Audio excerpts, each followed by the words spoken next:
잠깐 같이 기도하시겠습니다.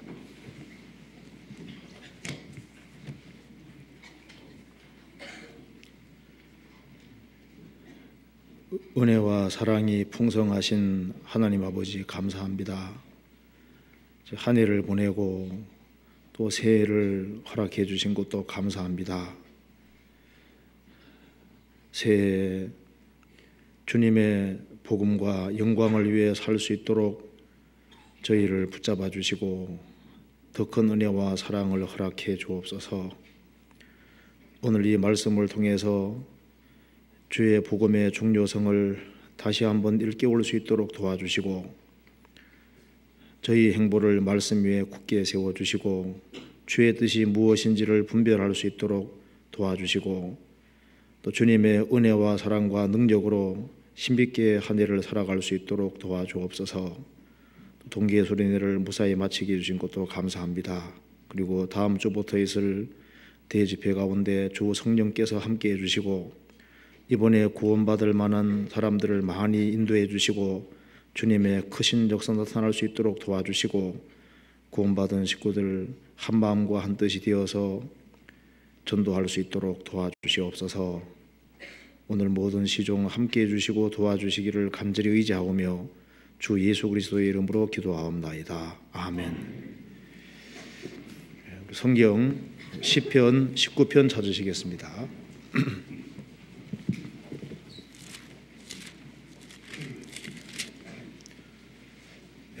1절부터 끝절까지 제가 읽겠습니다.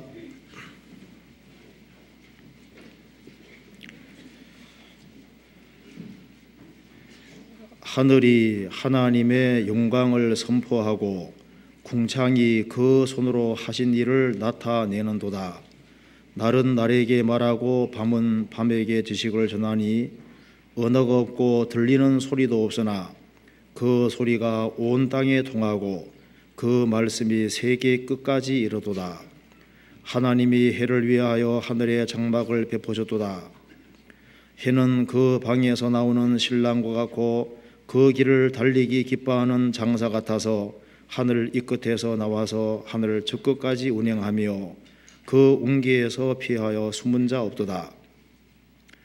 여호와의 율법은 완전하여 영혼을 소성케 하고 여호와의 증거는 확실하여 우둔한 자로 지혜롭게 하며 여호와의 교훈은 정직하여 마음을 기쁘게 하고 여호와의 계명은 순결하여 눈을 밝게 하도다.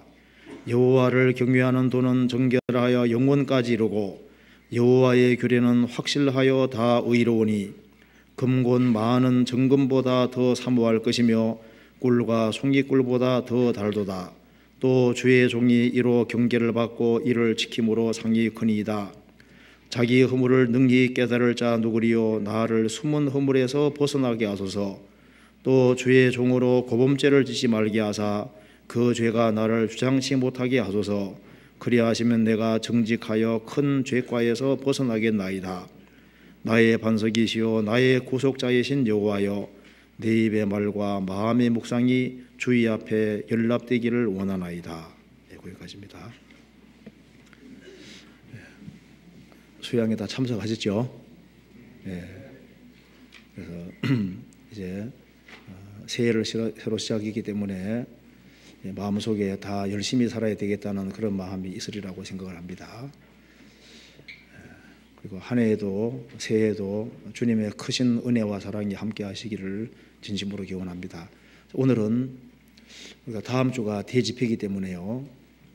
이 시편 19편 중심으로 해서 복음의 중요성을 다시 한번 일깨우고 우리가 어떻게 살아야 될지를 생각해 봐야 되겠습니다. 제가 오늘은 두 개의 교과서라는 제목으로 좀 말씀을 드려보겠는데요. 시편 19편은 많은 사람들이 가장 애독하고 가장 널리 읽혀지는 아주 대표적인 시편이라고 할 수 있습니다. 우리는 크게 두 가지 교과서를 가지고 있습니다. 하나는 하나님께서 만드신 만물이고 또 하나는 하나님께서 내려주시는 성경입니다. 그리고 만물도 결국은 그리스도를 증거하기 위한 것이 목적입니다.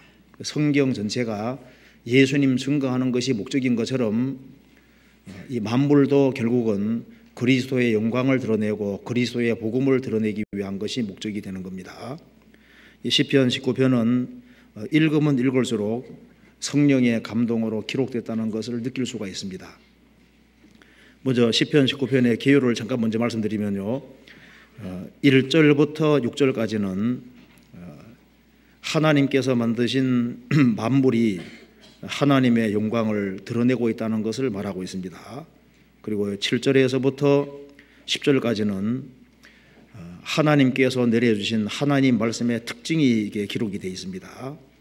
그리고 이제 11절부터 14절까지 말씀 속에는 그 구원받은 하나님의 자녀가 하나님 말씀을 가까이 함으로써 죄에서 구별되고 또 하나님 말씀을 지킴으로 상을 얻게 될 것을 얘기하신 겁니다. 그러면서 이 성도의 간절한 소원이 기록되어 있는데 14절에 말한 대로 나의 반석이시오 나의 구속자이신 여호와여 내 입의 말과 마음의 묵상이 주의 앞에 연락되기를 원하나이다. 자신의 생활 전체가 주님이 기쁘시게 받으실 수 있는 그런 삶이 되기를 간절히 바라고 있습니다. 그래서 이 시편 19편 속에는 창조주로서의 하나님의 모습이 잘 드러나 있고, 그리고 하나님 말씀을 내려주신, 바로 그 계시해 주시고 말씀을 내려주신 분이라는 것이 강조되고 있고, 또 한 가지는 인생의 반석이시고 구속자인 것을 또 말하고 있습니다. 그래서 오늘 한번 같이 생각을 해보겠습니다.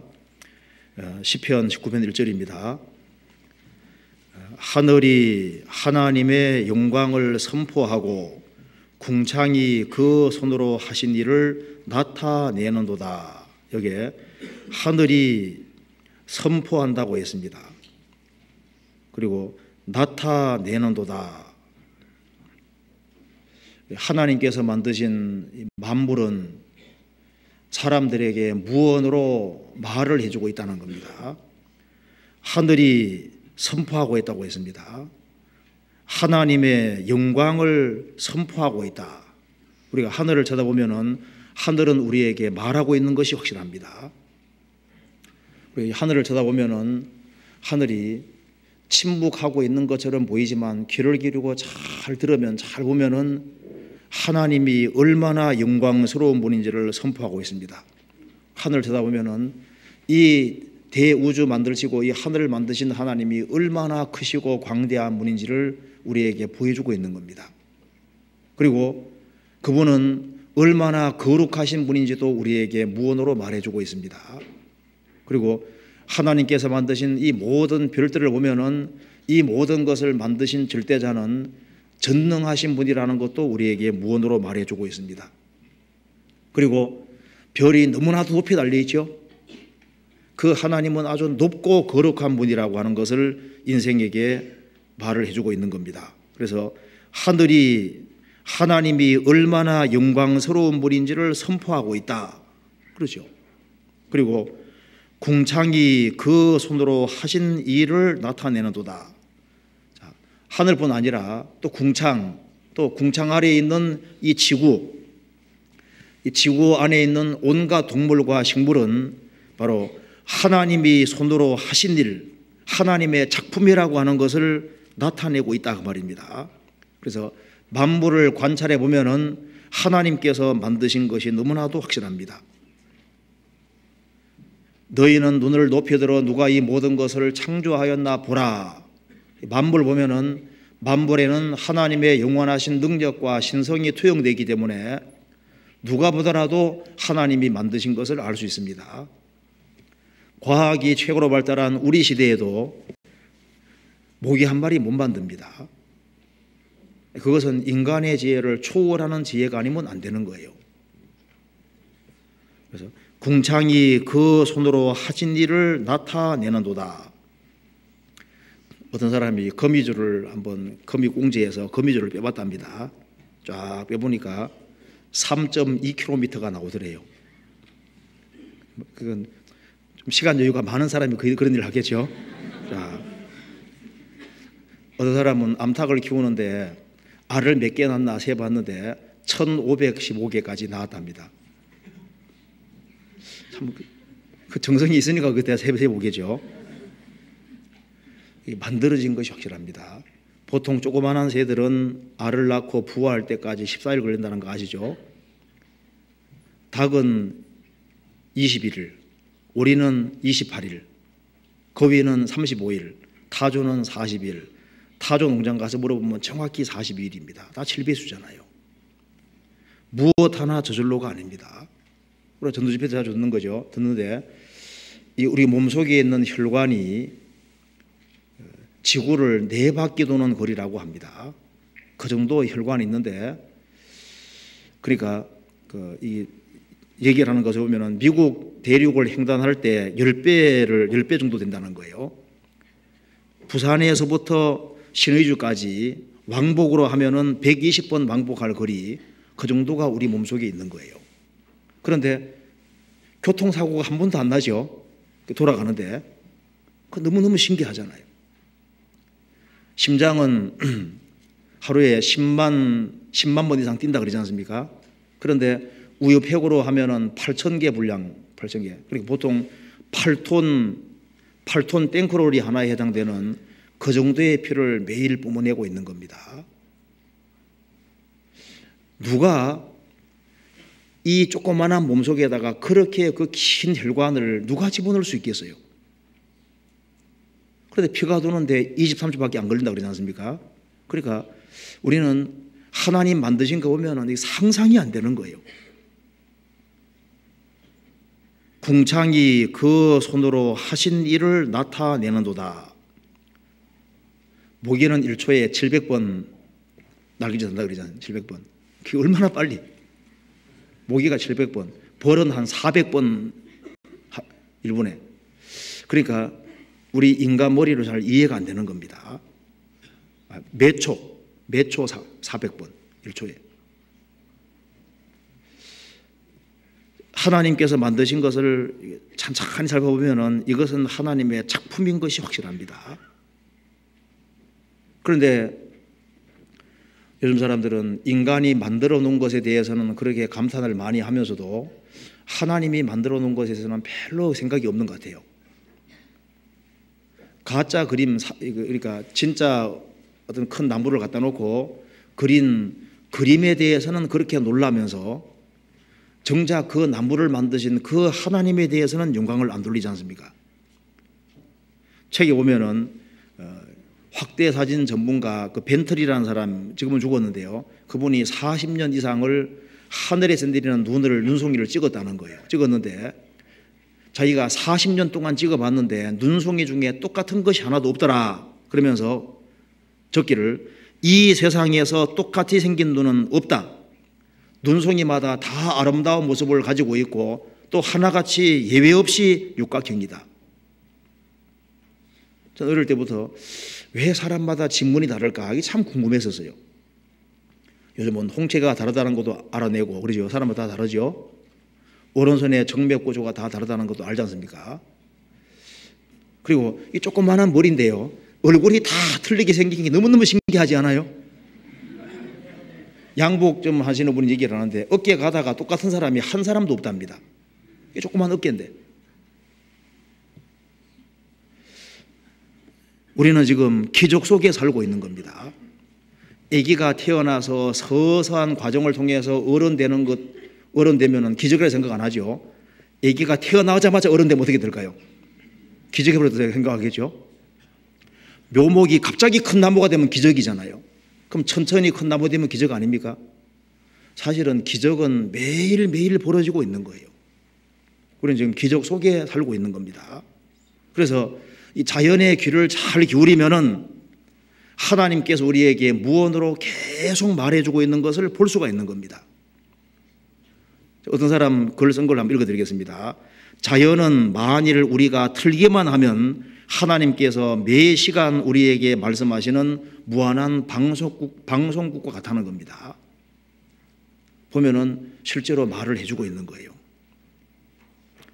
자연은 우리에게 무언으로 말해주고 있습니다. 농사 짓는 사람들은 신문대로 거둔다는 것을 자연이 말해주는 걸 압니다. 콩 심으면 정확히 콩이 납니다. 팥이 묻으면 팥이 나고 신분대로 거둔다는 것을 농사 짓는 사람은 아는 거예요. 자연은 신분대로 거둔다는 것을 우리에게 말해주고 있습니다. 그리고 자연은 규칙을 가지고 있죠. 이 우주에 정확한 법칙과 질서가 있기 때문에 이 모든 것을 만드신 분은 성실하신 분이라는 것을 무언으로 말해주고 있는 겁니다. 하늘이 하나님의 영광을 선포하고 궁창이 그 손으로 하신 일을 나타내는도다.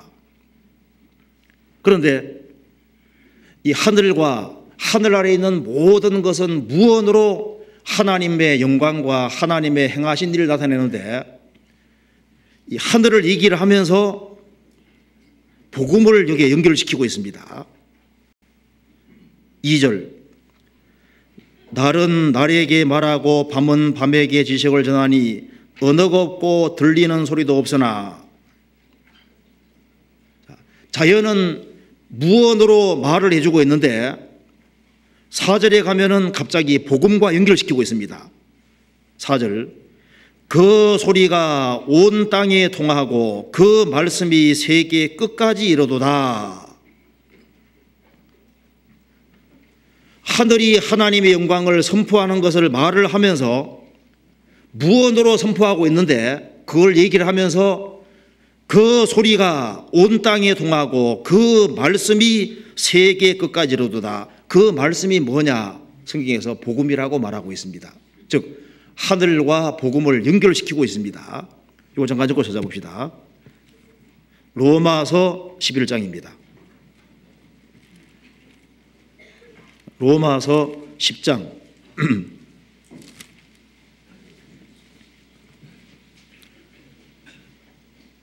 17절입니다.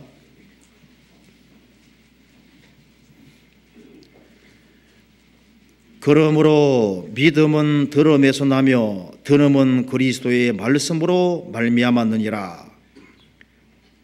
그러나 내가 말하노니 저희가 유대인이 듣지 아니하였느뇨? 그렇지 아니하다. 그 내가 읽겠습니다. 그 소리가 온 땅에 퍼졌고 그 말씀이 땅끝까지 이르렀도다 하였느니라. 여기 바울 사도가 유대인들이 복음을 듣지 못하였느뇨 하면서 믿음은 복음 말씀을 들어서 생긴다는 겁니다. 그러면서 뭘 인용하고 있냐 하면은 바로 시편 19편을 인용하고 있습니다. 즉 하늘이 하나님의 영광 나타낸다고 말씀하면서 그 하늘은 무언으로 하나님의 영광스러움을 말하고 있는데, 복음은 무언이 아니라 명백히 말을 하고 있다는 겁니다. 그래서 그 소리가 온 땅에 통하고 그 말씀이 세계 끝까지 이르도다. 하늘은 소리 없이 하나님 영광을 말하고 있는데, 복음은 아주 생생한 소리로 가장 강력하게 하나님이 얼마나 영광스러운지를 보여주고 있다는 겁니다. 창세기 1장에 태초에 하나님이 천지를 창조하시니라. 땅이 혼돈하고 공허하며 흑암이 깊음에 있고 하나님의 신은 수면에 운행하시니라. 하나님이 가라사대 빛이 있으라 하시매 빛이 있었고 그 빛이 하나님 보시기에 좋았더라. 그 말씀을 고린도서 4장에서 얘기를 하면서 그 빛을 복음의 빛하고 연결시켰습니다. 그러니까 이 혼돈하고 공허한 지구에 빛이 비춰지는 것을 사람의 혼돈하고 공허한 인간 마음속에 복음이, 주님의 복음의 빛이 비춰지는 것과 연결시킨 것처럼 하늘을 무엇과 연결시켰냐 하면은 복음과 지금 연결시키고 있는 겁니다. 자, 하늘은 하나님의 영광을 선포하고 있습니다. 그런데 예수님이 십자가에 죽으시고 부활하심으로 이룩하신 그 복음은 영광이 하늘이 아니라 하늘 위에 하늘보다 훨씬 더 큰 영광이라는 겁니다. 여기 시편 19편과 그 앞에 시편 8편 보시겠습니다. 1절,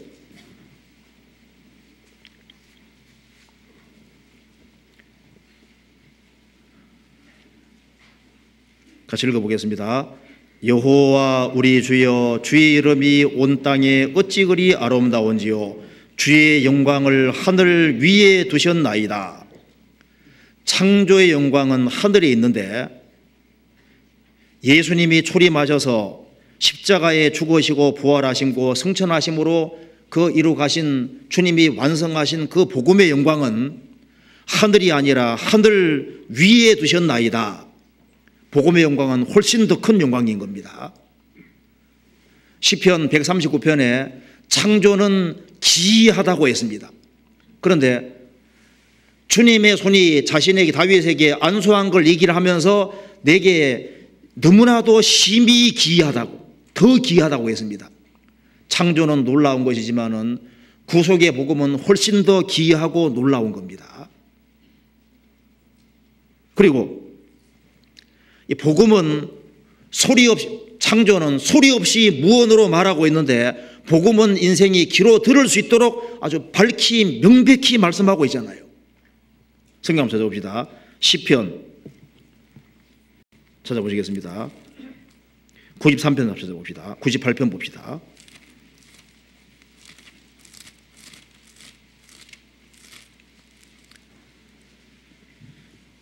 1절입니다.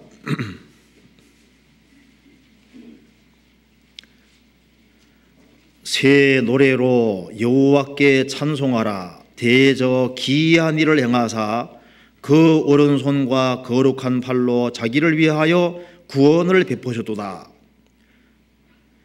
여호와께서 그 구원을 알게 하시며 그 의를 열방의 목전에 명백히 나타내셨도다. 저가 이스라엘 집에 향하신 인자와 성실을 기억하셨으므로 땅의 모든 끝이 우리 하나님의 구원을 보아도다. 창조의 영광을 전 세계 사람들이 보고 있습니다. 예수님이 완성하신 그 구원의 복음은 땅 끝까지 전해지므로 전 세계 사람들이 다 볼 수 있게 해주신 겁니다. 그러니까 하늘의 영광보다 더 큰 영광은 뭡니까? 창조의 영광보다 더 큰 것은 구원의 영광인 거예요. 그러면서 시편 19편에 복음을 또 태양과 연결시키고 있습니다. 시편 19편 보시겠습니다. 4절. 그 소리가 온 땅에 통하고 그 말씀이 세계 끝까지 이르도다. 그래서 하나님께서 창조하신 것 중에서 이제 태양을 복음과 연결시켜서 말하고 있습니다. 하나님이 해를 위하여 하늘의 장막을 베푸셨도다. 해는 그 방에서 나오는 신랑과 같고 그 길을 달리기 기뻐하는 장사 같아서, 용사 같아서 하늘 이 끝에서 나와서 하늘 저 끝까지 운행하며 그 온기에서 피하여 숨은 자 없도다. 하나님께서 하늘에 두신 것 중에서 대표적인 것 중에 하나, 태양을 여기 예를 들고 있습니다. 이 태양은 지구의 130만 배라 그러죠. 130만 배. 지구 지름의 109배라고 합니다. 그러니까 요거 이제 양귀비 씨가 지구라면은 태양은 그 볼링이잖아. 볼링 공 정도 된답니다. 그러니까 이 태양 속에 지구가 한 100만 개 이상 들어갈 수 있다고 합니다. 그러니까 이 아주 어마어마한 태양이 지금 불을 내뿜고 있지 않습니까? 그 엄청난 이 태양을 복음 말씀하시면서 태양을 말하고 있는데요. 태양의 그 중심 온도가 2,700만 도. 상상이 안 가죠. 그리고 그래 보면은 100만 킬로미터. 얼른 잘 이해가 안 되니까 로켓 속도로 한 100배 정도랍니다. 이제 태양이 운행한다고 되어 있죠. 태양도 이 우주를 달리고 있고 또 태양 주위를 또 행성들이 또 돌고 있는 거예요. 그런데 여기 보면은 6절에 하늘 이 끝에서 나와서 하늘 저 끝까지 운행하며 그 온기에서 피하여 숨은 자 없도다. 태양은 계속적으로 운행하면서 끊임없이 빛을 발산하고 있습니다. 그런데 예수님이 완성하신 구원의 복음, 그 말씀이 세계 끝까지 이르도다. 그 태양과 복음을 연결시키고 있습니다. 그러니까 이 복음은 태양과 유사하다 그 말입니다. 태양은 이 지구상에 사는 모든 생명체에 아주 절대적으로 필요한 겁니다. 이와 같이 복음은 우리 모든 인생에 절대적인 것이고 태양 없으면 다 죽는 거예요. 복음이 아니면 인류는 다 멸망하는 겁니다.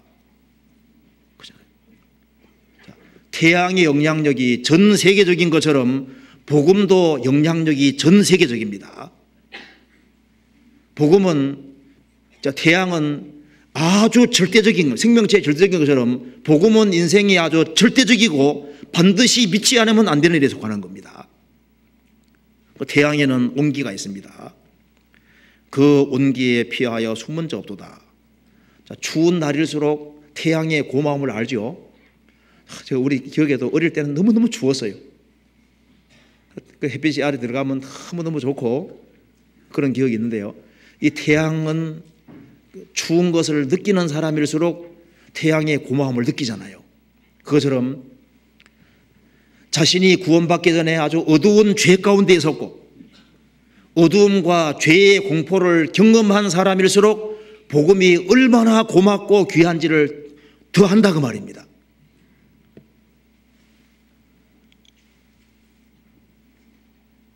죄 때문에 고민을 많이 한 사람, 죄 때문에 고통을 많이 겪은 사람, 많은 시련을 당한 사람들, 그런 사람은 복음이 얼마나 고마운지를 느끼는 거예요. 성경에 말씀하기를 사함을 받은 일이 적은 자는 적게 사랑하느니라.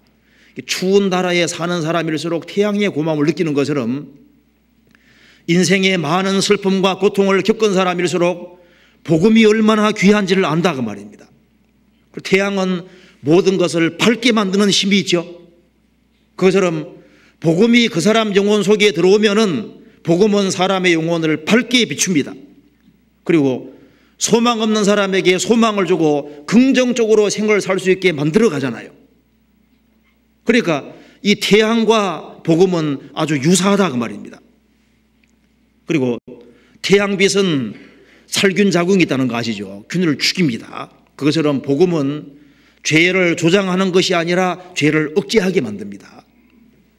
주님의 공로를 확실히 깨달으면 깨달을수록, 주님이 우리를 얼마나 사랑하셨는지를 깨달으면 깨달을수록 그 사람은 죄에서 구별을 하고 하게 되어 있는 거예요. 만일 주님께서 우리 죄를 영원히 처리해 주지 아니하시고 우리를 제한적으로 사랑했다면 어떻게 됐을까요? 자, 믿는 순간까지 죄만 사해 놨으면요 여기 없을 사람들 많습니다.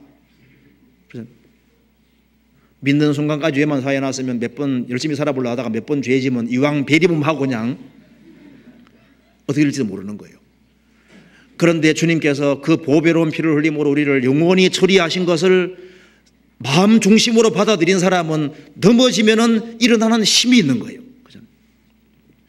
태양은 사람으로 어둠에 헤매지 않게 만듭니다. 그것처럼 복음이 그 사람 영혼 속에 들어온 사람, 복음을 참으로 깨우친 사람은 인생을 헤매지 않게 되는 거예요.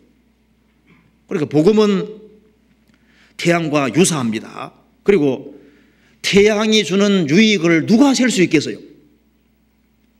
우리가 생각하는 이 간단한 복음이라고 생각할지 몰라도 이 복음이 주는 유익은 실로 셀 수가 없는 거예요. 모든 신령한 축복은 복음을 깨우침으로 시작이 되는 거고 복음을 깨우치지 아니하면 성경은 캄캄한 책에 불과한 겁니다. 구원을 받아야만 복음으로 말미암아 성경의 모든 것이 점점 헤아려지기 시작하고 하나님 마음이 이해가 되고 다 뚫리기 시작하잖아요. 그러니까 복음이라고 하는 것은 인생에서 가장 절대적으로 중요한 겁니다. 태양은 정말 아름다운 겁니다. 태양보다 훨씬 더 아름다운 것이 바로 복음인 거예요. 성경에서 봅니다. 전도서 11장입니다.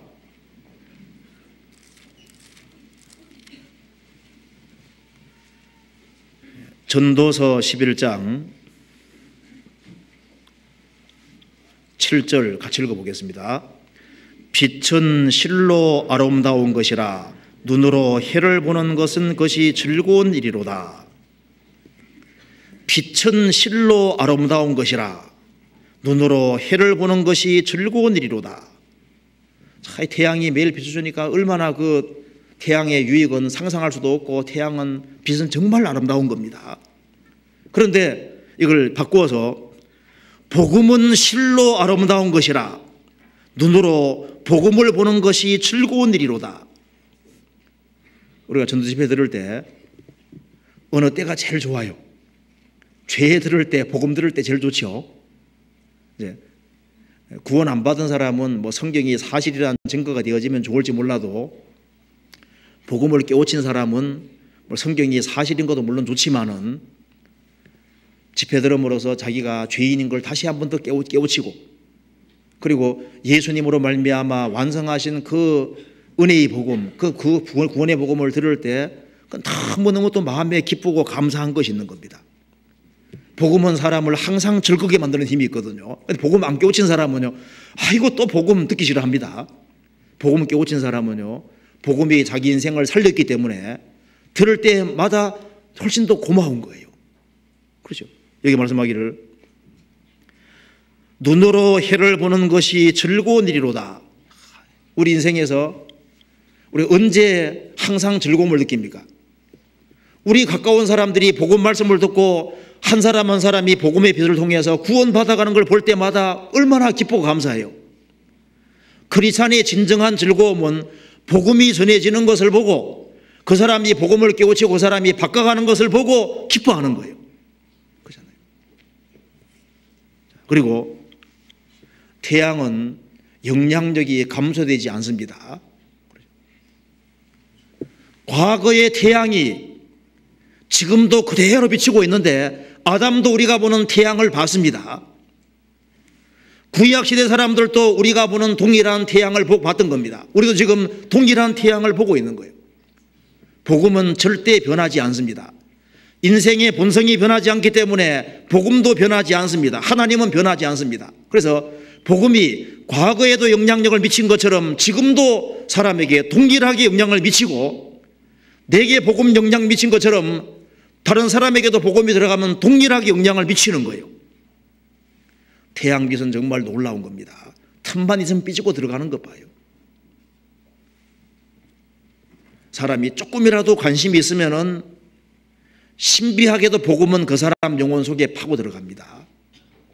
문제는 태양빛을 받기 싫어서 동굴 속에 들어가는 사람이죠.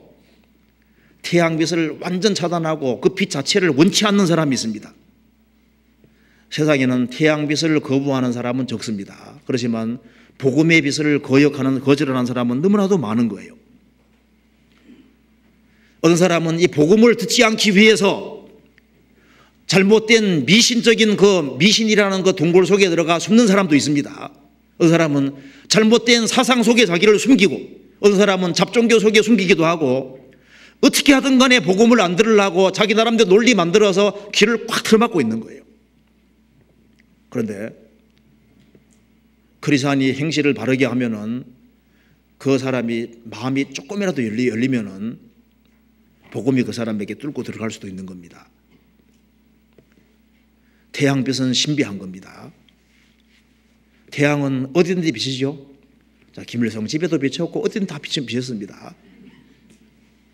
악인과 선인에게 다 비치고 있습니다. 복음의 유익은 누구든지 다 받을 수 있는 것에 속하는 거예요.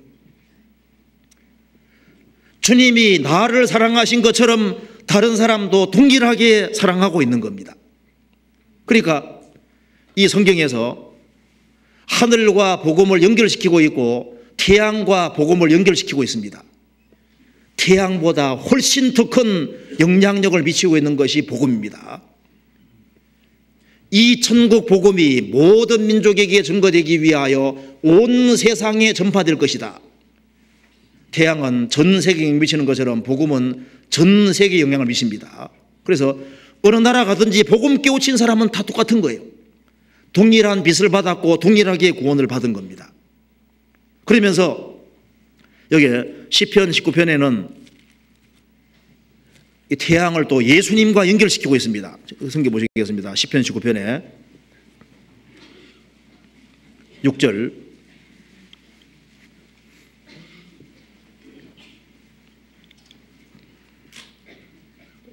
해는 그 방에서 나오는 신랑과 같고 그 길을 달리기 기뻐하는 장사 같아서 하늘 이 끝에서 나와서 하늘 저 끝까지 운행하며 그 온기에서 피하여 숨은 자 없도다. 해를 그 방에서 나오는 신랑과 같고 그 길을 달리기 기뻐하는 장사 같아서 이 해를 신랑과 같고 장사, 용사 같다고 표현을 했습니다. 성경에 보면은 해를 가리켜서 하나님을 설명하기 위해 사용한 예가 많이 있습니다. 그렇죠? 이 태양을 가리켜서 하나님을 설명하는 데 사용된 구절이 꽤 많이 있습니다.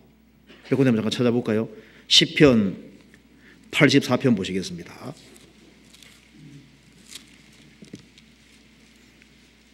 (11절)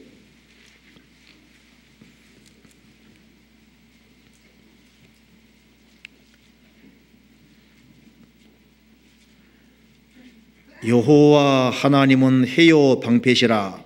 여호와께서 은혜와 영화를 주시며 정직 행하는 자에게 좋은 것을 아끼지 아니하실 것임이니이다. 여호와 하나님은 해요. 왜 이렇게 표현했을까요? 해는 지구상에 살아가는 인생에게 절대적으로 필요한 겁니다. 왜 하나님을 해라고 했을까요? 우리 인생에게 절대적으로 필요한 분이 바로 천지를 창조하시고 우리를 만드신 하나님이십니다. 그 하나님께서 육신 입고 오신 분이 바로 예수님이잖아요. 예수님을 가리켜서 누가복음 1장 끝에 보면은 돋는 해라고 했습니다. 말라기 4장에서도 예수님을 가리켜서 해라고 표현하고 있습니다. 찾아볼까요? 누가복음 1장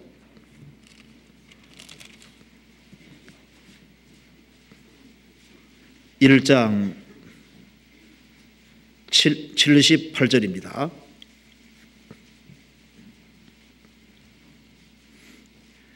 이는 우리 하나님의 긍휼을 인함이라. 이로써 돋는 해가 위로부터 우리에게 임하여. 예수님을 돋는 해라고 했습니다. 예수님의 초림을 돋는 해라고 표현하고 있습니다. 말라기 4장에는 예수님의 재림을 또 가리켜서 또 해라고 표현하고 있습니다. 그러니까 여기 시편 다시 봅시다. 그래서 여기에 시편 19편에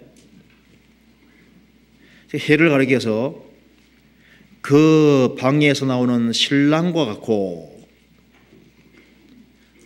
자, 신랑 대신 예수께서 다시 오실 때, 그런 노래 있죠. 신랑이 누굽니까? 성경의 신랑이 예수님이잖아요. 구원받은 사람 뭡니까? 신부잖아요. 그렇죠? 예수님은 우리 신랑인 동시에 장사, 용사입니다. 그렇죠? 성경 출애굽기 15장 보면은 여호와는 용사시니 하나님이 용사십니다. 그러니까 여기에 해를 가리켜서 신랑과 같고 용사와 같아. 또 예수님과 연결시키고 있는 겁니다. 그러니까 해를 보고서 예수님을 좀 생각해 보라는 말도 되는 겁니다. 자, 이 태양의 영향력이 세계적인 것처럼 우리 주님의 영향력은 세계적인 겁니다. 그렇죠? 태양은 절대적으로 필요한 것처럼 예수님은 우리 인생에 절대적으로 필요하다 그 말입니다. 태양에는 온기가 있습니다. 예수님에게서 예수님의 사랑의 온기가 있지 않습니까? 주님을 가까이 하는 사람은, 태양은 멸균 작용 같은 거 하지 않습니까? 주님 가까이 하는 사람은, 주님은 죄를 억제하는 힘이 있습니다. 주님은 인생을 헤매지 않게 만들어 주십니다. 태양의 유익이 셀 수 없는 것처럼 주님을 가까이 함으로써 얻는 유익은 우리가 상상할 수가 없는 겁니다.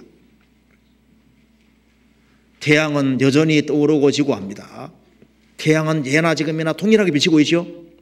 예수 그리스도는 어제나 오늘이나 영원토록 동일하시니라. 초림하신 예수님은 신부를 구하기 위해 오셨습니다. 재림하시는 예수님은 세상을 심판하는 용사로 오시잖아요. 예수님은 신랑인 동시에 용사입니다. 주님은 우리의 신랑이신 동시에 우리를 대신해서 싸워주는, 현재에도 싸워주는 용사신 거예요. 주님 재림하실 때는 우리를 데리러 오십니다. 구원받지 아니한 사람을 심판하기 오시는 겁니다. 그러니까 예수님은 신랑인 동시에 장사입니다. 그죠? 가장 강한 용사십니다. 이건 사실이지 않습니까? 그리고 이제 여기에 해는 그 방에서 나오는 신랑과 같고 그 길을 달리기 기뻐하는 장사 같아서 하늘 이 끝에 나와서 저 끝까지 운행하며, 태양이 영향력을 미치는데 이것을 감소시킬 수도 없고 태양을 없앨 수도 없잖아요. 많은 사람들이 복음을 없애버리려고 했습니다. 그런데 복음은 없어지지 않습니다. 태양은 없애지 못합니다. 주님을 이길 수 없습니다. 주님은 기어코 초림하셨고 또 반드시 성경대로 재림하십니다. 천년왕국을 이루시고 영원한 천국을 이루시고 구원받은 사람을 천국에 끌어들이시고 구원받지 아니한 사람을 영원한 지옥으로 끌어들이시는 거예요.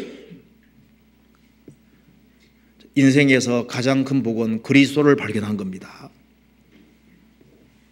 복음을 깨우친 것은 인생에서 얼마나 큰 것인지 모르는 거예요.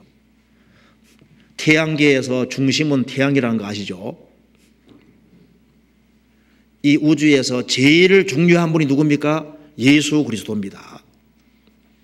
역사에서 제일 중요한 분이 누굴까요? 예수 그리스도인 거예요. 성경에서 제일 중요한 것이 누굽니까? 바로 예수 그리스도. 우리 인생의 가장 중심이 바로 예수 그리스도입니다. 우리 교회 안에서도 제일 중요한 분이 누굽니까? 예수 그리스도. 우리 가운데 가장 중요하게 생각할 것이 바로 주님이 완성하신 복음, 이것이 우리 중에, 우리 안에서는 가장 중요한 겁니다. 하나님께서 가장 크게 생각하는 것이 그리스도께서 완성하신 복음, 이것을 가장 크게 생각하는 거예요. 인생에서 가장 큰 선행이 무엇이겠습니까? 그리스도의 복음을 받아들인 사람은 가장 큰 선행을 행한 것이고, 그리스도의 복음을 전해서 다른 사람이 구원받아갈 때 그것이 인생이 할 수 있는 제일 큰 일인 겁니다. 나라를 건국하는 것이라든가 대기업을 일구는 그런 일이 큰 일이 아니고, 복음 전해서 한 사람 한 사람이 구원받는 일, 이것은 인간이 할 수 있는 가장 큰 일인 겁니다. 그리스도 안에 있는 사람이 안전합니다. 방주 안에 있는 것이 안전하지 않습니까? 노아 방주 안에.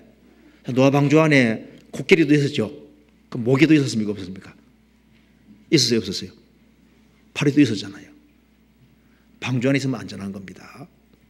내가 아무리 연약하고 부족하고 못나서도 예수님의 피복음 안에 있는 사람은 가장 안전한 거예요.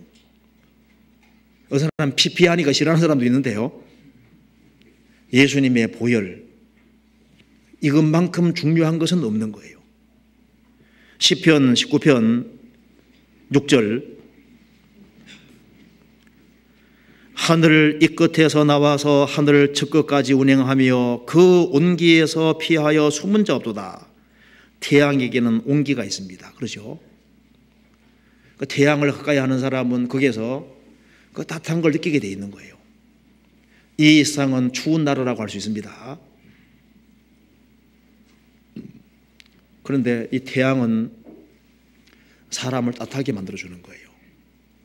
그것처럼 그리스도의 복음, 예수 그리스도, 그분은 우리 마음을 녹이시고, 그리고 우리로 하여금 사랑을 깨닫게 하고 사랑할 수 있는 마음을 만들어주시는 겁니다. 그렇죠? 전도집회 죄 얘기까지 듣고 감동받아 구원 못 받죠. 그 뒤에 복음까지 들어야 되는 거예요. 복음은 신비하게도 강팍한 사람 마음을 누그러뜨리고, 그 복음은 신비하게도 사람을 따뜻하게 만들어 갑니다. 그렇죠? 예수님에게서는 사랑의 빛이 계속 내려오고 있습니다. 그게 사랑과 용서와 은혜, 모든 축복이 주님에게서 계속 오고 있기 때문에 태양 가까이 하는 사람은 따뜻하게 돼 있는 거예요. 우리가 복음을 가까이 할수록, 그리고 예수 그리스도를 가까이 할수록 우리 마음이 따뜻해지게 돼 있는 겁니다. 그 온기에서 피하여 숨은 자보다 그 온기가 있거든요. 복음을 확실히 깨우친 사람 마음속에는 용기가 생깁니다. 복음 깨우치니까 살맛이 나잖아요. 복음을 깨우치니까 이 복음 전해야 되겠다는 마음이 올라오잖아요.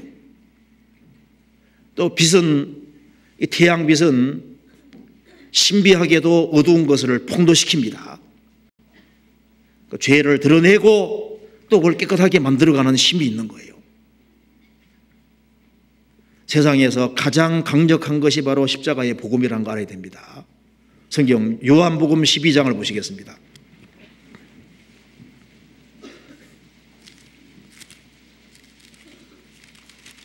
(12장) 32절.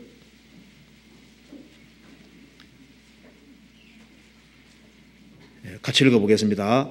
내가 땅에서 들리면 모든 사람을 내게로 이끌겠노라 하시니. 예수님 말씀하시기를 내가 땅에서 들리면 십자가 달리시는 겁니다. 달리시면 모든 사람을 내게로 이끌겠노라. 사람을 강력하게 끌어당기는 것이 바로 십자가입니다. 우리가 어떻게 해서 그리스도에게 끌렸을까요?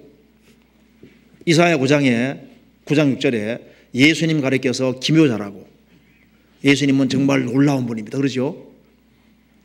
예수님의 탄생, 예수님의 생애, 십자가의 죽으심과 부활하신 모든 것이 인생에게 놀라운데 우리를 가장 놀라게 하는 것이 뭘까요?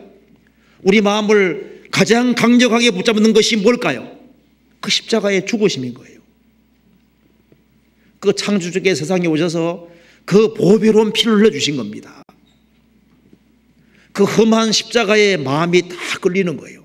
거기에서 마음이 녹아내리고, 거기에서 우리가 죄가 얼마나 큰지를 알고, 그리고 바르게 살아야 되겠다는 그 열정이 올라오게 되는 겁니다.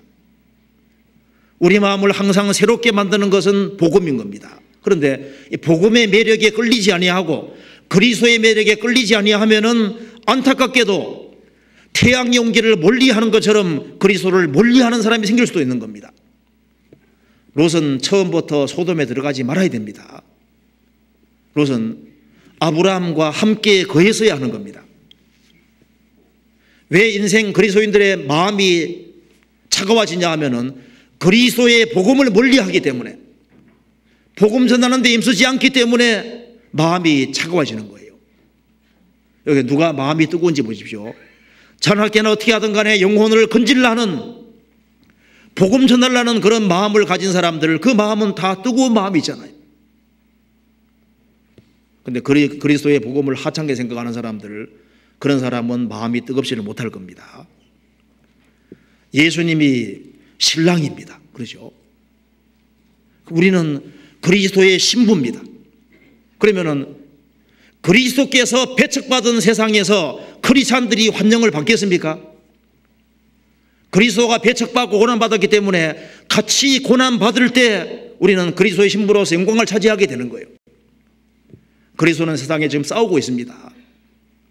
주님은 용사이기 때문에 우리도 일종의 군사입니다. 우리는 군인으로 부르심을 받은 거예요. 그분과 함께 영광받기 위해서 같이 합심하고 같이 고난을 받지 않으면 안 되는 겁니다. 그죠? 이 복음의 진리를 깨우친 사람은 진리 가운데 행하기를 정말 원하게 될 겁니다. 자, 그러면 성경 다시 봅시다. 시편 19편 다시 봅시다. 그렇게 얘기를 하면서 이제 앞부분에는 이제 창조 영광을 얘기를 하고 복음의 영광을 얘기하면서 동시에 그리스도와 연결을 시키면서 이제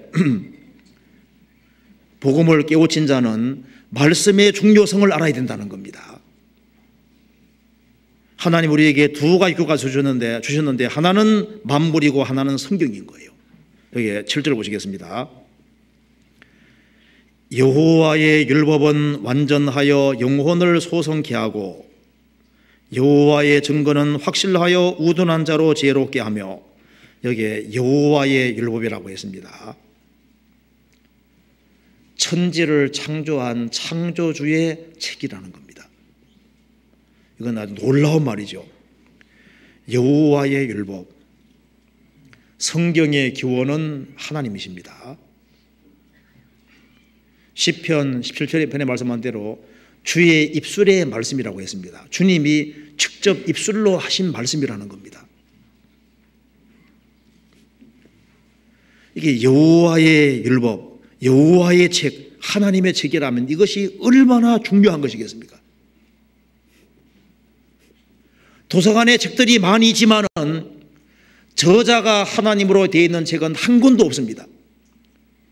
유일하게 딱 한 권이 있는데 바로 성경책인 거예요.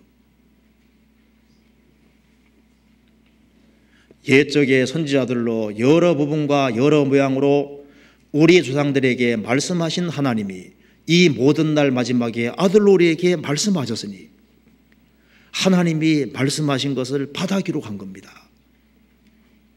그러니 이 책이 얼마나 놀라운 책이겠냐 그 말입니다.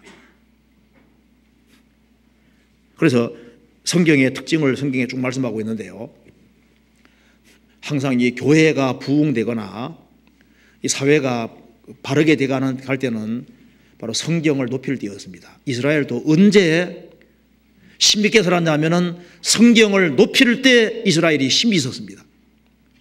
이스라엘이 언제 망했냐면은 하나님 말씀을 무시했을 때 망했던 거예요. 성경에서 찾아봅시다. 시편, 이사야 9장 찾아봅시다. 이사야 9장 15절 보세요.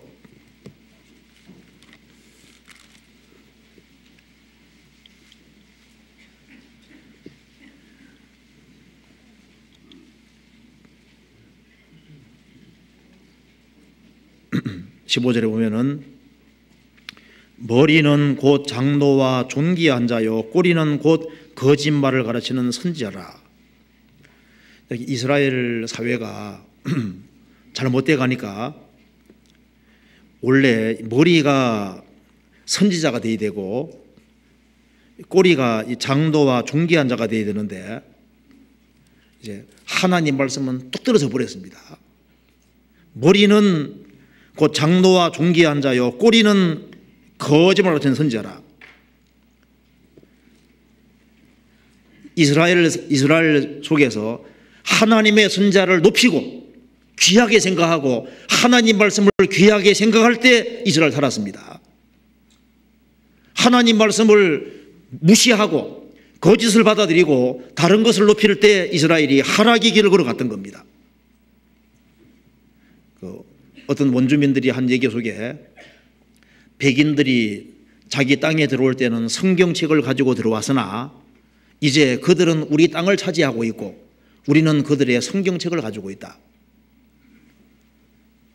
성경을 가지고 들어왔는데 원주민들은 이제 성경 중심으로 살고 백인들은 들어와서 땅 차지하고 산다 그 말입니다. 가장 중요한 것을 잃어버렸습니다. 지금 유럽 이런 데 기독교 다 죽었죠. 왜냐하면 물질적으로 부하기 때문에 바로 하나님 말씀을 버린 거예요. 우리 신앙생활 속에서도 구원을 정말 받았다면 이 성경이 여호와의 율법이다, 하나님의 말씀이라는 확신 같은 것이 필요합니다. 그리고 여기 말씀의 특징이 기록이 되어 있는 거예요. 7절 시편 19편 다시 보시겠습니다. 여호와의 율법은 완전하여, 성경의 특징 첫 번째가 성경은 완전한 책입니다. 모기 한 마리도 잡아놓고 보면 있을 것이 다 있어요. 파리 한 마리도 그 자체로는 완벽하게 되죠. 우리 몸에도 보면은요 필요한 것이 다 있는 겁니다. 옛날에는 여기 귀 옆에 힘줄 필요 없다고 생각했거든요. 필요 없는 게 붙어 있다고. 실험해 보니까 딱 잘라서 실험해 보니까 인상을 못 구기는 거예요. 이게 필요합니다. 맹장도 필요하다는 게 밝혀지죠. 우리 신체 부위 중에 필요 없는 것이 한 부분도 없어요.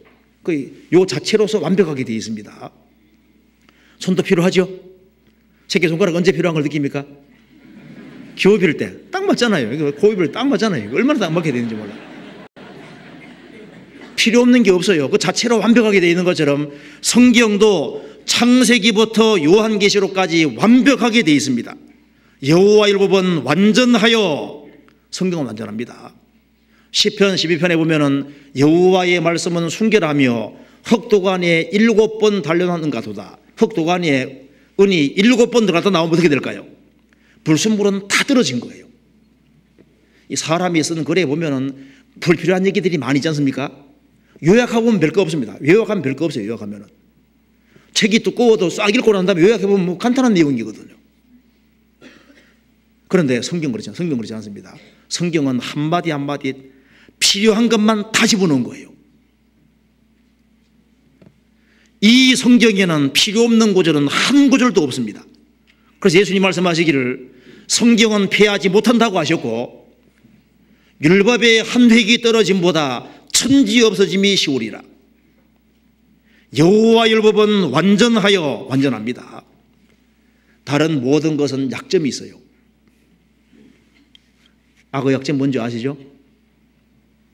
악어는 입을 벌리는 힘이 없어요. 이게 다무는 힘은 있는데, 그러니까 여기 입 딱 붙잡으면 못 벌리는 거예요. 모든 건 다 약점이라는 게 있습니다. 우리 주님은 약점이 없잖아요. 주님은 아주 완벽합니다. 이 성경은 자체로 완전한 책이기 때문에 성경의 틈을 잡아낼 수가 없는 거예요. 누가 하나 걸고 넘어지려 하면 다른 데 다 답이 다 나와 있습니다. 이 자체로 완벽하게 되어 있습니다. 여호와의 율법은 완전하여 영혼을 소성케 합니다. 성경은 크리스찬들의 영혼을 소성케 하는 힘이 있는 거예요. 어떤 거에 이런 내용이 나옵니다.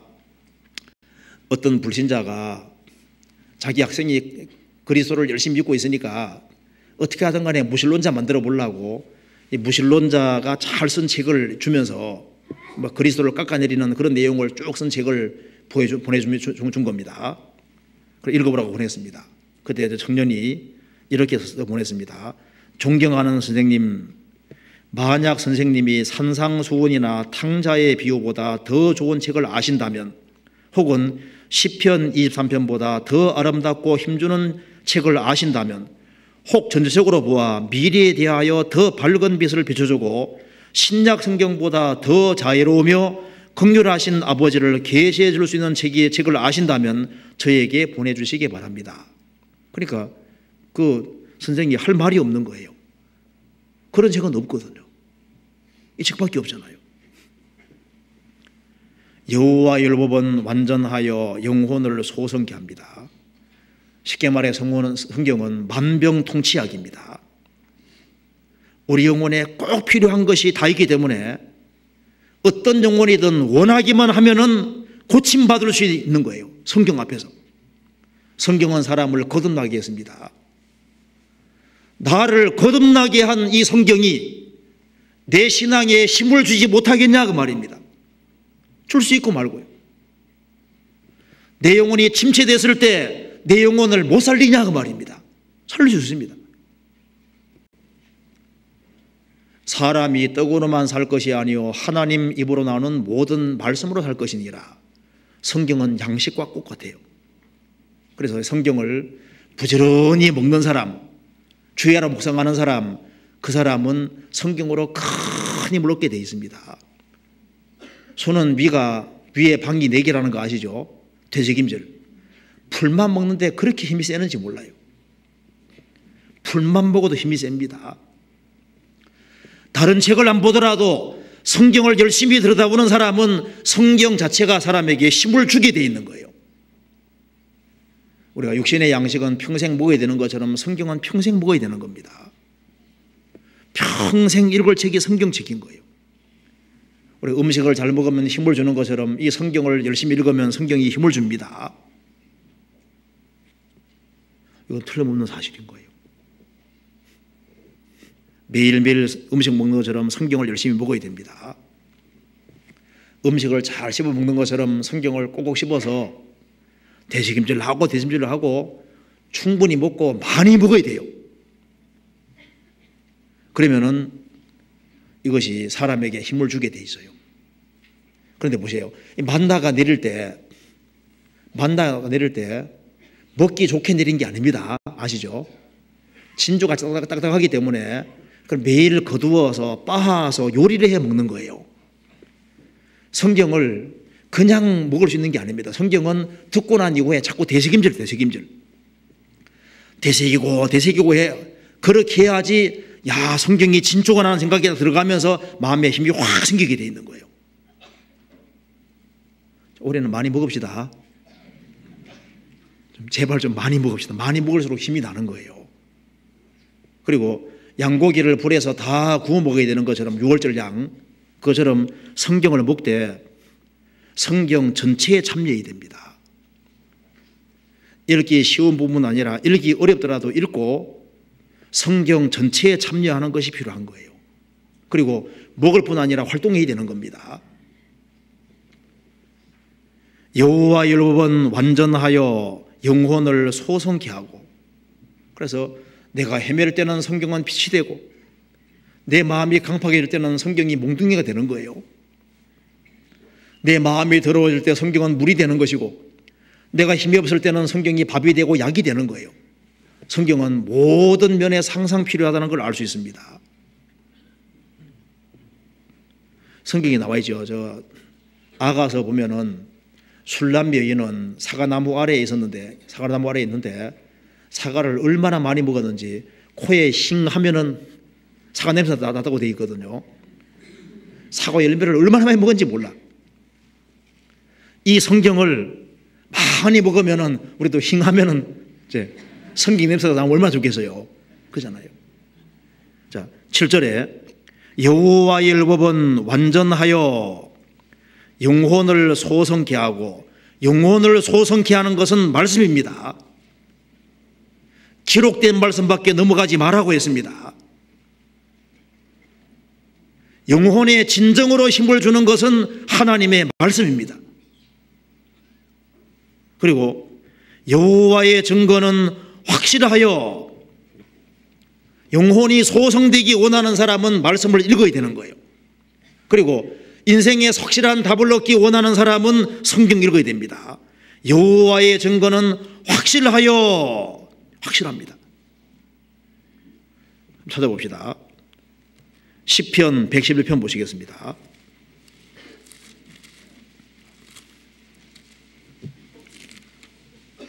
(111편) 7절 7절 같이 읽겠습니다. 그 손의 행사는 진실과 공의며 그 법도는 다 확실하니. 그 손의 행사는 진실과 공의며 그 법도는 다 확실하니. 성경은 다 확실합니다. 하나님 아주 확실하게 말씀하셨습니다. 이 성경에 환핵이 떨어짐보다 천지없음이 쉽다고 하셨습니다. 우리는 아주 확실한 답을 가지고 있는 거예요. 그래서 여호와의 증거는 확실하여 우둔한 자로 지혜롭게 하며, 그렇죠? 이 성경을 가까이 하는 사람은 지혜롭게 됩니다. 왜냐하면 우리가 정답을 가지고 있기 때문에 그런 거예요.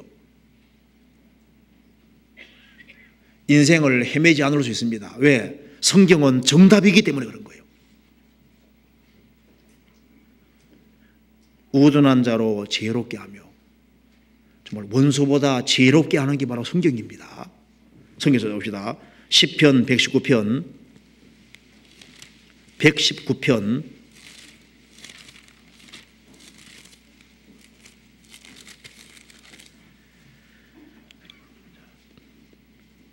98절입니다. 주의 계명이 항상 나와 함께하므로 그것이 나로 원수보다 지혜롭게 하나이다. 100절에 주의 법도를 지킴으로 나의 명철함이 노인보다 성하니이다. 왜 그럴까요? 왜 원소보다 성하고 노인보다 성할 수 있을까요? 정답이니까. 자, 여기 진화론자 100명 모여 있습니다. 창세기 1장을 확실히 믿고 있는 사람 한 사람 있다 합시다. 누가 이깁니까? 누가 이겨요? 역대 진화론자들이 많이 있었죠. 그런데 한 크리스찬은 못 배워서도 창세기 1장에 종교대로 만드셨다면 10번 나와 있는데 하나님이 만드셨다, 이쪽에는 진화됐다, 1000명 막 100만 명이 모인다 할지라도 이기는 거예요. 창조된 것이 맞고 종교대로가 맞는 얘기인 겁니다. 인생을 다 안 살아서도 노인들이 쫙 모이는 자리에서 초등학교 1학년 학생이 전도서 1장 외우면 어떻게 알아서 할 거예요? 전도자가 이르되 헛되고 헛되며 헛되고 헛되니 모든 것이 헛되도다. 사람이 해 아래에서 수고하는 모든 수고가 자기에게 무엇이 유익한고.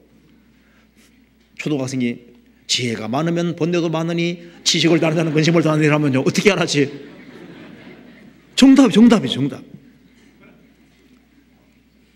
돌팔이 의사 1000명과 정말 정상적으로 교육받은 그 의사하고는 비교가 될 수 없잖아요.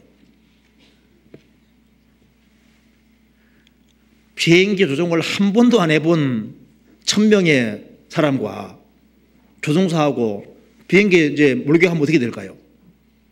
따라갈 수가 없잖아요.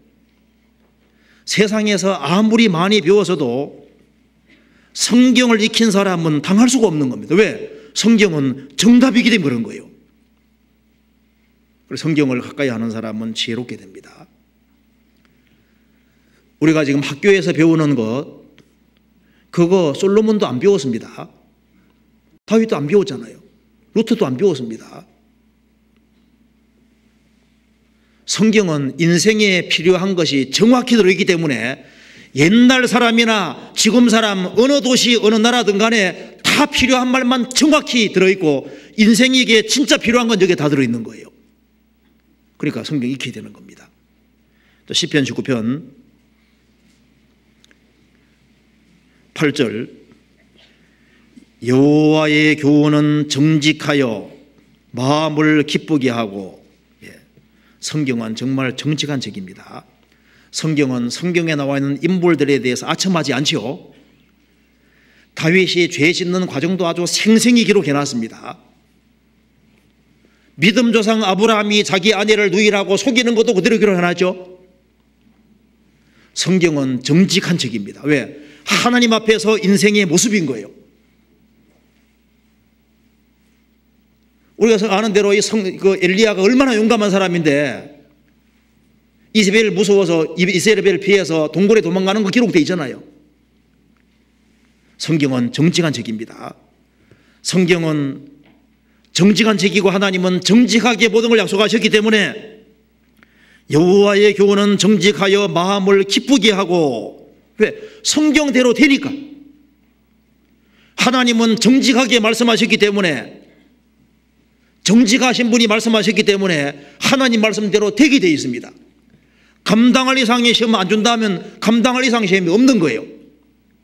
하나님을 사랑하는 자, 곧 그 뜻대로 부르심을 입은 자들에게는 모든 것이 합력하여 선을 이루느니라. 그 말씀대로 하나님을 사랑하고 뜻 가운데 살아가는 사람은 그 사람이 생활을 살아가며 부딪히는 모든 것 자체가 합력해서 선 이루게 됩니다. 성경은 정직한 책입니다. 그래서 성경대로 되기 때문에 마음이 기쁘게 되는 거예요. 마음에 기쁨 원하는 사람은 성경 읽어야 됩니다. 성경은 사람 마음을 기쁘게 하는 거예요. 어떤 사람이 성경대로 살아서 후회하지 않죠. 다 후회하는 것은 성경의 명확한 말씀을 안 붙잡아서 후회하잖아요. 내가 그리스도를 너무 잘 믿어서 내가 성경대로 살아서 후회하는 사람은 없잖아요. 또 후회하는 것은 성경대로 안 살아서 후회합니다. 성경 말씀 붙잡는 사람은 주님께서 마음을 기쁘시게 만들어주는 거예요. 그리고 여호와의 계명은 순결하여 눈을 밝게 하도다. 영혼의 눈이 밝아지기 원하는 사람은 성경 읽어야 됩니다. 성경 읽으면 영혼의 눈이 밝아지게 되어 있습니다. 성경을 열심히 읽으면 성경은 영혼을 밝혀서 금세뿐 아니라 내세를 볼 수 있게 해주잖아요. 눈에 안 보이지만 안 보이는 하나님이 눈에 보이는 것처럼 여기게 만들어 주십니다. 영혼의 눈을 밝혀주십니다. 그리스도인의 심판 때도 다가오고 있습니다.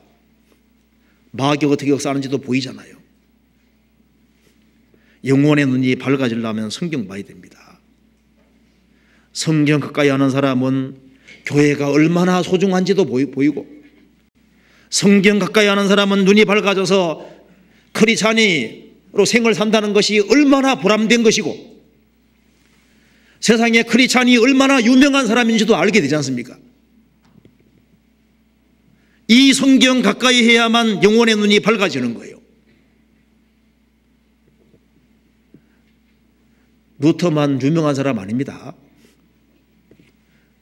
성경에 보면 바울 사도 돕는 브리스가와 아굴라, 바울의 동력자이지 않습니까? 복음 전하는 것을 돕는 사람이 얼마나 유명한 사람입니까? 사실 우리 안에 유명한 사람들 많습니다. 복음 붙잡고 복음 안에 살아가는 사람은 다 유명한 사람인 거예요.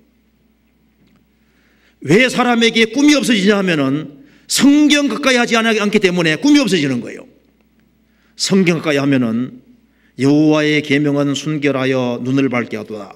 영혼의 눈이 밝아지기 때문에 꿈과 소망이 생기는 거예요. 그리스도는 소망의 사람입니다. 성경대로 되게 되어 있습니다. 그렇잖아요. 천국은 오게 되어 있고 부활은 오게 되어 있습니다.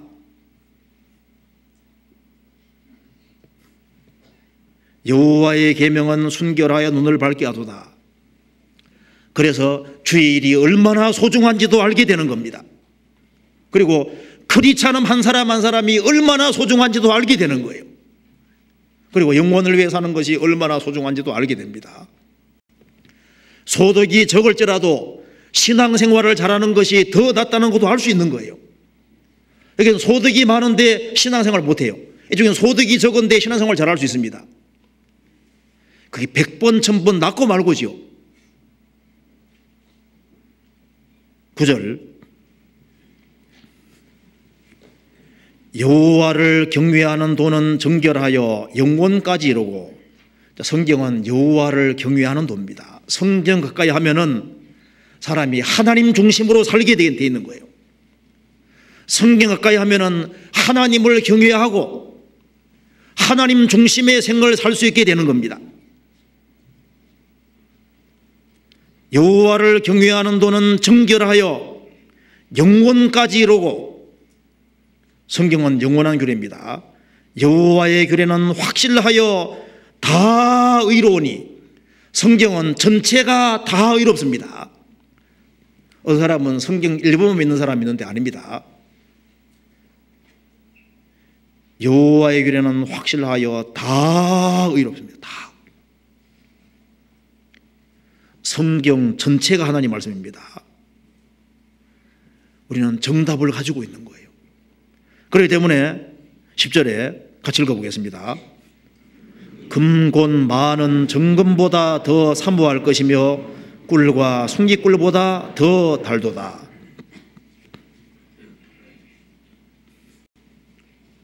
금곤 많은 정금보다 더 사모할 것이며, 여기에 사모하라고 되어 있죠. 주님을 사모하는 사람, 복음을 정말 사모하는 사람, 그리고 그리스도를 사모하는 사람은 틀림없이 성경을 사모하게 될 겁니다. 이것은 보통 말이 아니고 창조주의 말씀이고 우리를 구원하신 분의 말씀이잖아요. 우리를 사랑하신 분의 책입니다. 그래서 금곤 많은 정금보다 더 사모할 것이며, 사모하라는 것이 무슨 말일까요? 그러니까 연연해하는 거지 않습니까?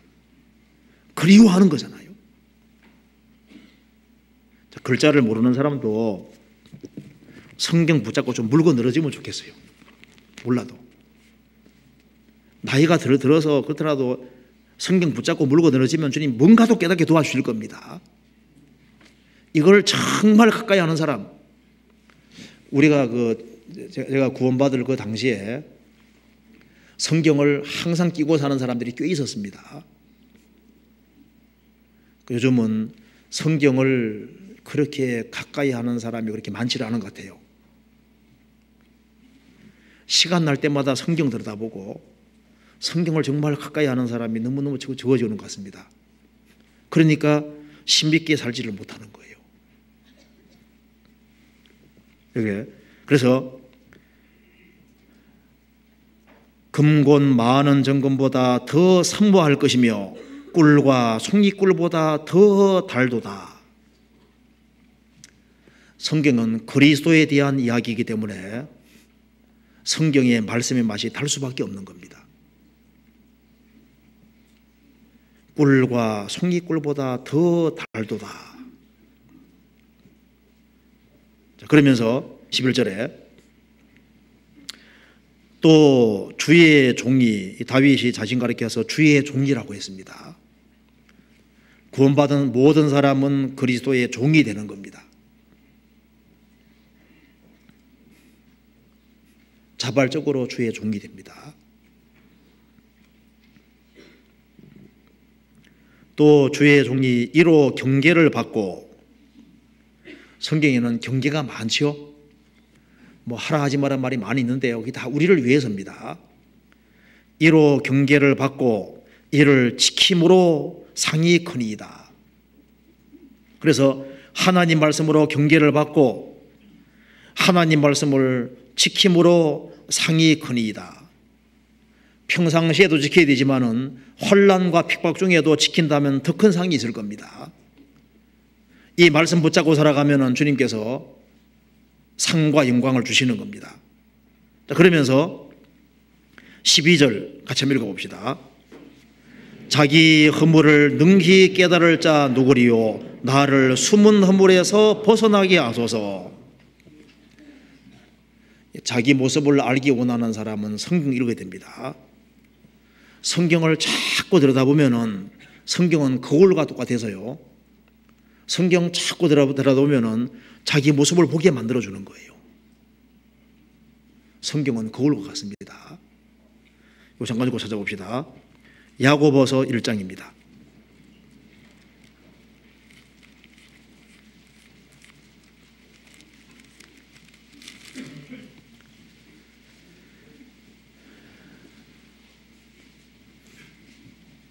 (1장) 23절입니다.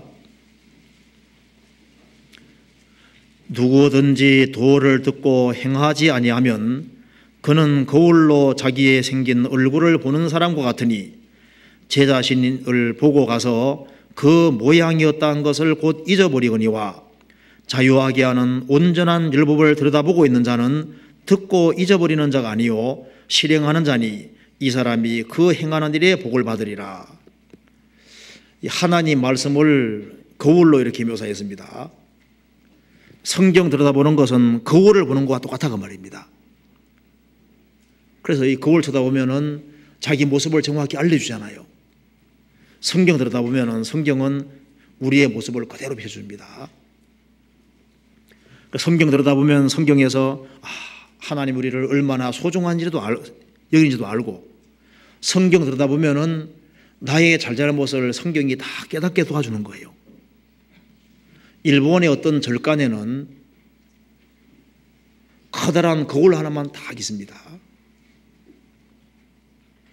그 거울 앞에 자기를 성찰하라 그런 뜻일 겁니다. 성경은 가장 크고 완전한 거울과 비슷한 거예요. 성경 앞에 딱 있으면은 자기 모습을 정확히 비춰줍니다. 그래서 크리스찬이 성경 가까이 하면은 죄가 무엇인지를 깨닫게 되는 거예요. 그리고 그 사람이 성경 가까이 함으로써 그 사람이 자신을 고쳐가기 때문에 점점 온전케 될 수 있고 하나님 사람답게 되어갈 수 있는 겁니다. 시편 19편 다시 봅시다. 12절에 자기 허물을 능히 깨달을 자 누구리요? 나를 숨은 허물에서 벗어나게 하소서. 자기 허물을 능히 깨달을 자 누구리요? 성경을 들여다보지 않는 사람은 자기가 잘못해도 그걸 모를 수 있어요. 그런데 성경을 들여다보는 사람은 자기 허물을 깨닫게 되고 겸손하게 되고 또 자기가 미처 깨닫지 못한 허물들을 깨달아 알 수 있게 되는 겁니다. 자기 허물을 능히 깨달을 자 누구리요? 나를 숨은 허물에서 벗어나게 하소서. 왜냐하면 하나님을 알면 알수록 가장 신앙생활에 치명적인 것이 죄라는 걸 알게 되기 때문에 숨은 허물, 미처 깨닫지 못하는 이 허물이 있는데 이것 때문에 시간 지나가면은 이것 때문에 큰 죄가 될 수도 있는 거예요. 그래서 숨은 허물, 나를 숨은 허물에서 벗어나게 하소서. 성경에 포도원 허는 작은 여우 잡으라 그랬죠. 그 포도원 허는 작은 여우가 숨어 있을까요? 활개치고 다닐까요? 분명히 숨어 다니는 거예요. 그래서 포도원에 여우가 없는 줄 알았거든요. 내게 숨은 허물이 있는데 그걸 모를 수 있는 거예요. 그 숨은 허물을 빨리 잡아내서 빨리 없애는 것이 이게 신앙생활에 아주 중요한 게 되는 겁니다. 나를 숨은 허물에서 어떤 것이 숨은 허물이 될까요? 제가 예를 한번 쭉 들어보겠습니다. 다윗이 우리아를 죽이고 우리아 아내를 범했지 않습니까? 그런데 다윗이 고난받을 때는 그런 죄를 안 지었습니다. 죄에서 구별됐잖아요. 그런데 다른 병사들은 다 전쟁하고 있는데 다윗은 집에 있었습니다. 그런데 사무엘하 11장 2절에 보면은 저녁 때에 다윗이 그 침상에서 일어났다고 했습니다. 이게 한 번이면 성경에 한 번이 아닐 거예요. 여러 번 아마 그런 일이 있었던 것 같습니다. 그러니까 자기도 모르게 마음이 풀어진 거예요. 느슨한 마음이 생겼습니다. 마음이 딱 풀어지니까 그러니까 이 밧세바에게 유혹됐고 그렇게 해서 동심하게 되고 우려까지 죽이는, 그러니까 게으름이 들어왔는데 그것이 숨은 허물이 된 겁니다. 그걸 몰랐던 거예요. 마음이 풀어진 것이 숨은 허물이 됐거든요. 긴장도 춘 것이 숨은 허물이 됐습니다. 여호수아도 실수한 게 하나 있죠. 여호수아 9장 보면은 기브온 사람들이 가까이 있는데 언약 맺기 위해서 멀리 있는 것처럼 하고 왔습니다. 그래서 낡아 기운 신을 신고 낡은 옷을 입고 곰팡이 나는 그 떡을 가지고 온 겁니다. 그래서 우리는 아주 원방에서 온 것처럼 하면서 이제 서로 언약을 맺게 하는 겁니다. 그래서 여호수아가 하나님께 묻지 않고 했다고 했습니다. 누가 보더라도 멀리 온 것이 확실합니다. 근데 여기 속이는 건데 몰랐거든요. 여호와께 묻지 않고 행하는 것이 이것이 숨은 허물이 될 수 있는 거예요. 범사에 주님께 순간순간 묻고 행해야 되는데 묻지 않고 자기의 생각을 믿은 것이 나중에 화근이 된 겁니다. 그렇죠? 밤에 많이 먹는 게 잘못하면 숨은 허물이 될 수도 있습니다. 건강이 안 좋은 거 먹어가지고 나중에 건강에 문제 생기면 그게 나중에 주님 앞에서 얼마나 큰 손해가 되는 겁니까? 그렇잖아요. 여행을 자주 하는 사람은 잘못하면 거기에 숨은 허물이 들어올 수도 있습니다.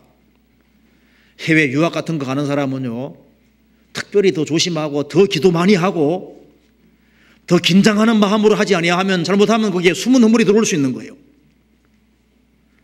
텔레비전을 과도하게 보는 것이 숨은 허물이 들어올 수도 있습니다.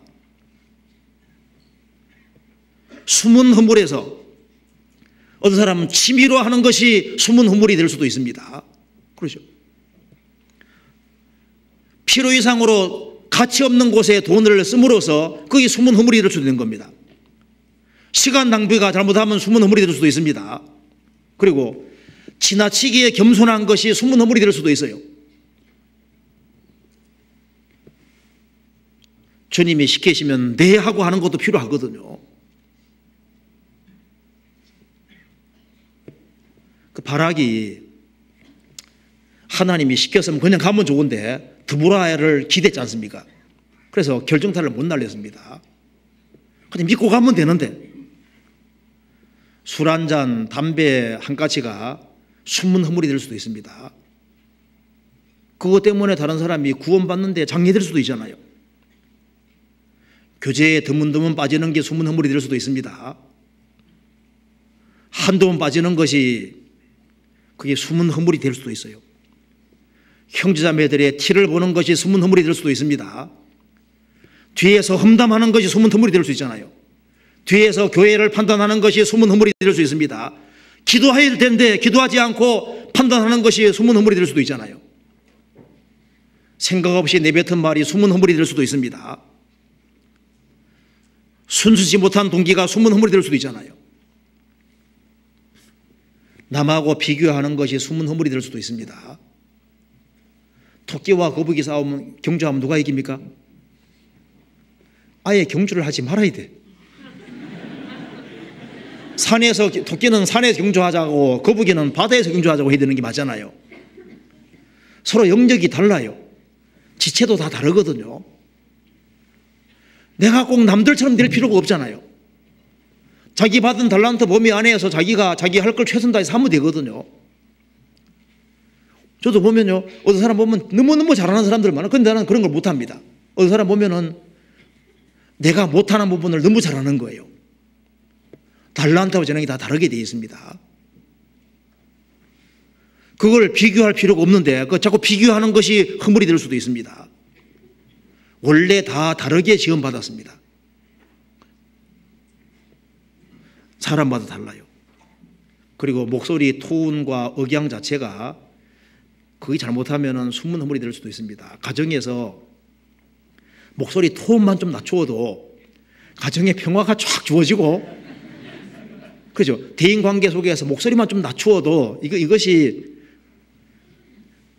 그런데 그 말을 함부로 하는 톤, 이것이 우리도 모르는 사이에 잘못하면 허물이 될 수도 있는 거예요. 숨은 허물이 들어올 수도 있습니다. 그렇잖아요. 그러니까 우리가 생각지도 못하는 숨은 허물이 들어올 수 있는데요, 이걸 성경 가까이 하면은 그걸 잡아낼 수 있게 되는 거예요. 감사치 않는 것이 숨은 허물이 될 수도 있습니다. 불평하는 마음을 딱 두면 그게 나중에 허물이 될 수 있는 거예요. 불만을 딱 가지고 있으면요, 그게 나중에 화근이 될 수 있습니다. 그러니까 숨은 허물이 나타나면 어떻게 되야 됩니까? 처음부터 그냥 확 없애버려야 되는 거예요. 성경에서 말씀하기를 침방에서라도 왕을 저주하지 말라고 했습니다. 그러니까 중심에서라도 형제자매를 판단하고, 그리고 교회를 판단하는 이런 것은 중심의 솔로 그냥 싹 없애버려야 되는 거예요. 동기의 순수성은 아주 중요한 겁니다.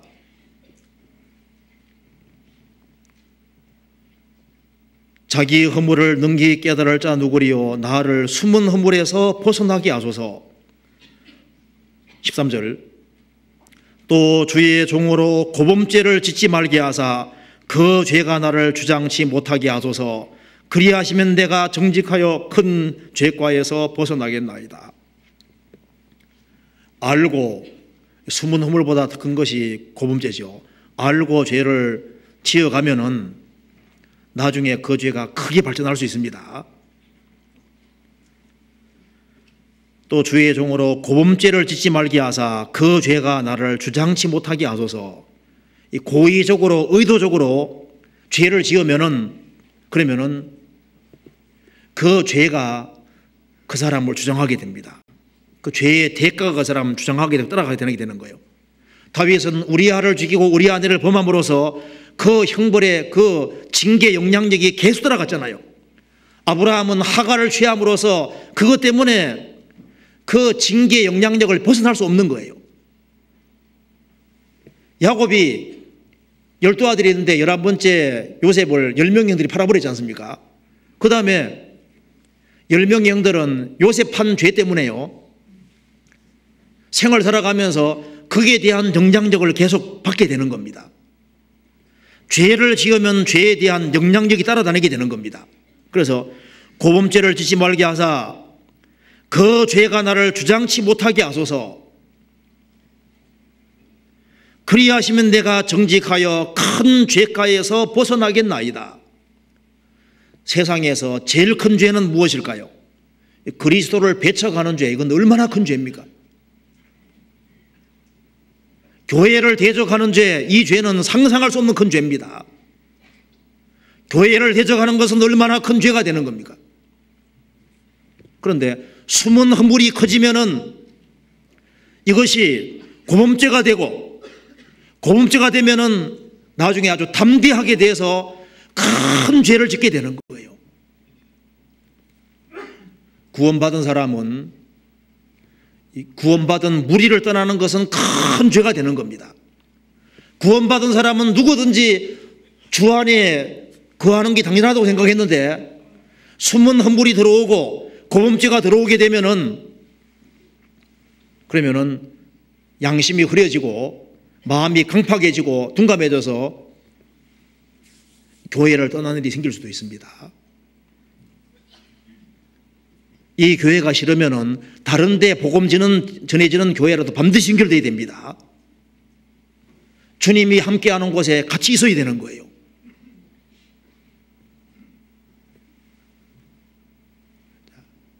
전도하지 않는, 기도하지 않는 것도 큰 죄가 되는 겁니다. 왜 기도하지 않냐면 숨은 허물이 들어오고 죄가 주장하게 되고, 이 죄가 들어오면은 기도가 안 되는 거예요. 기도하지 않는 사람은 자기의 주장과 방법대로 살겠다는 사람입니다. 하나님 없이도 잘 살 수 있겠다는 사람인 겁니다. 전도하지 않는 것은 큰 죄가 되는 겁니다. 내가 정직하여 큰 죄가에서 벗어나겠나이다. 내가 구원받을 때는 나를 통해서 30명, 60명, 100명이 구원받도록 되어 있는 겁니다.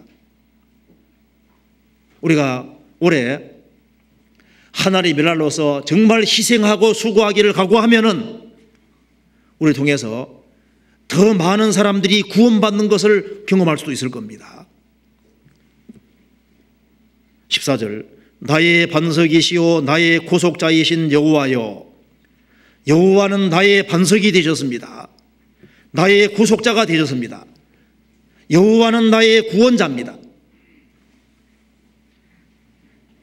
내 입의 말과 마음의 묵상이 주의 앞에 연락되기를 원하나이다. 크리스찬의 소원이 이거잖아요. 내 마음의 묵상, 내 입의 말, 내가 하나님 말씀을 지켜가는 이 모든 것이 하나님이 기쁘게 연락해 주시기를 원하나이다. 우리의 신앙생활이 주님께 받아들여지면 얼마나 좋겠습니까? 그걸 위해서 우리는 시간 날 때마다 하나님 만드신 만물을 유심히 보고 하나님께서 내려주신 성경책을 유심히 들여다보고, 그러면 이 속에서 뭘 보게 되냐 하면은 그리스도의 영광을 보게 되고 그리스도 복음의 중요성을 깨닫게 되고, 우리는 왜 사느냐? 그리스도께 영광 돌리기 위해서, 그리스도의 복음을 전하기 위해 사는 것이고, 이 복음 전하지 않는 것이야말로 큰 죄가 되는 겁니다. 우리가 성경 묵상하는 이유가 뭐예요? 우리가 언행을 바르게 하려는 이유가 무엇입니까? 결국은 영혼을 주님 품으로 인도하기 위한 겁니다. 우리는 그 일을 하다가 주님 앞에 가는 겁니다. 다음 주부터 집회가 있는데 그 집회에 동참해 주시고 같이 합력해서 같이 많이 기도해 주고 동참하면 거기에서 주님이 생각지 않은 사람을 보내주시고 많은 사람을 구원하실 겁니다.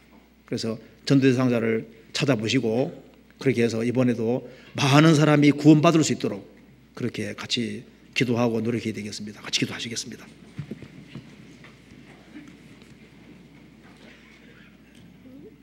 은혜와 사랑이 충만하신 하나님 아버지 감사합니다. 역사의 마지막 시대를 살아가는 저희들에게 이 복음을 깨닫게 도와주시고 그리스도를 알게 해주신 것을 진심으로 감사드립니다. 다음 주부터 있을 집회 가운데 주 성령께서 함께 해주시고 많은 사람들이 구원받는 역사가 이루어지도록 우리 모두를 붙잡아 주시고 이 복음을 위해서 전심전력할 수 있도록 도와주시옵소서. 말씀을 증거하시는 이화 목사님 건강을 지켜주시고 담대한 마음으로 주님의 복음을 증거할 수 있도록 역사해 주시고 도와주시옵소서. 우리가 새해 주님의 크신 역사를 볼 수 있도록 주님이 우리 가운데 두루 역사해 주옵소서. 우리를 죄에서 구원해 주신 우리 구주 예수 그리스도의 이름으로 기도하옵나이다. 아멘. 찬송가 488장입니다.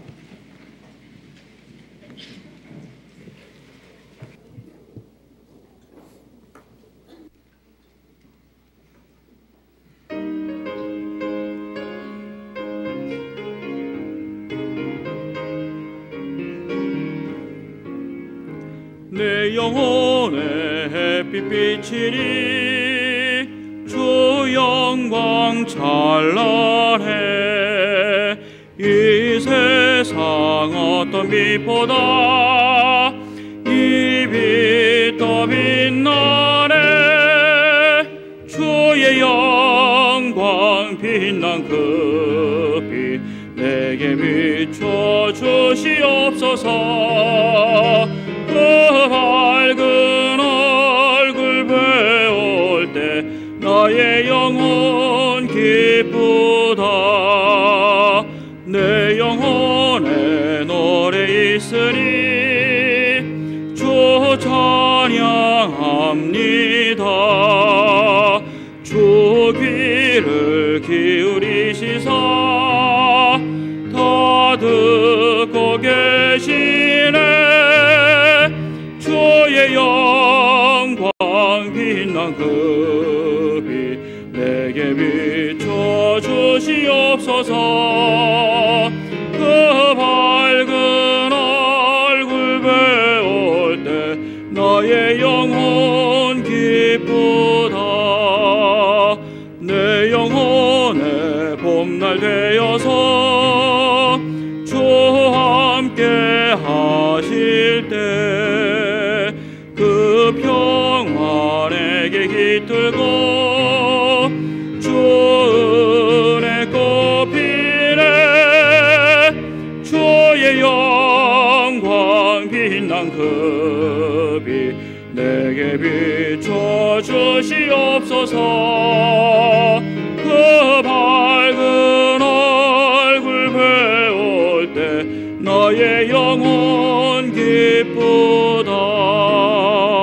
내 영혼에 희락이 있고 큰 소망 넘치네. 주 예수 복을 주시고 또 내려주시네. 주의 영광 빛난 그 빛 내게 비춰 주시옵소서. 그 밝은 얼굴 배울 때 나의 영혼 기쁘다. 마치겠습니다. 안녕히 돌아가십시오.